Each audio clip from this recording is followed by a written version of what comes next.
अस्सलाम वालेकुम। एक नई अपडेट के साथ हाजिर हूँ। रैशनलाइजेशन के बारे में अपडेट देने जा रहा हूँ। रैशनलाइजेशन की पॉलिसी तब्दील होती नजर आ रही है। रैशनलाइजेशन और सोशल मीडिया की ताकत एक बड़ी पेशरफ्त लेके आ रही है। आज रैशनलाइजेशन के हवाले से एक अहम और खुश आइंद अपडेट सामने आई है, जो तमाम असातिज़ा की मुश्तरका मेहनत, इत्तेहाद और सोशल मीडिया पर भरपूर आवाज उठाने का नतीजा है। ये सोशल मीडिया की असल ताकत है, जिसने पॉलिसी साजों को मजबूर किया है कि वो जमीनी हकैक को तस्लीम करें।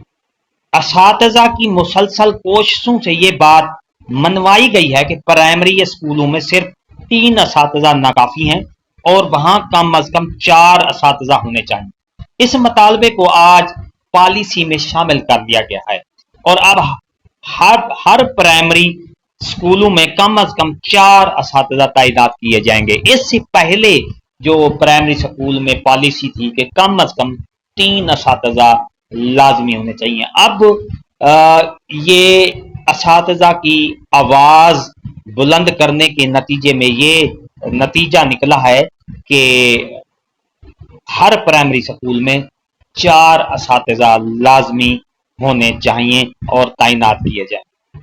इस तरह EST असातिज़ा के हवाले से भी बड़ी नरमी देखने को मिली है। जिन स्कूलों में पहले 1 या 2 या 3 EST सरप्लस थे, अब वहां तादाद कम कर दी गई है। जहां 1 EST सरप्लस था वो खत्म हो गया है, जहां 2 थे वो भी खत्म हो गए, जहां 3 थे वहां अब सिर्फ 1 रह गया है, यानी 1 टीचर सरप्लस रह गया। इसका मतलब है कि हुकूमत की रैशनलाइजेशन पॉलिसी में वाज़ेह कमी आ चुकी है और तकरीबन 50% असातिज़ा अब इस अमल से बाहर आ चुके हैं। अगरचे अगर इसी तरह असातिज़ा मुतहद रहे, पुरअमन अंदाज में अपनी आवाज बुलंद करते रहे, तो न सिर्फ रैशनलाइजेशन का अमल इसमें नरमी होगी, बल्कि इनके असातिज़ा कराम के जो मतालबात हैं वो भी हुकूमत मानने में मजबूर हो जाएगी।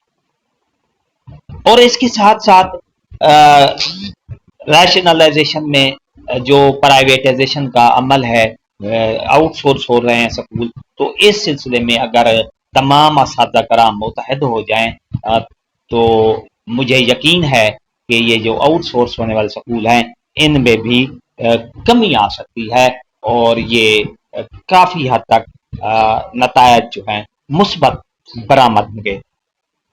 ये थी हमारी आज की नई अपडेट। एक नई अपडेट के साथ फिर हाजिर हूँगा। शुक्रिया, अल्लाह हाफिज। इससे पहले अगर आप हमारे चैनल पर नए हैं, सब्सक्राइब करें, वीडियो को लाइक लाजमी किया करें और अपने फेसबुक व्हाट्सएप ग्रुप पे लाजमी शेयर करें। दुआओं में याद रखिएगा। शुक्रिया, अल्लाह हाफिज।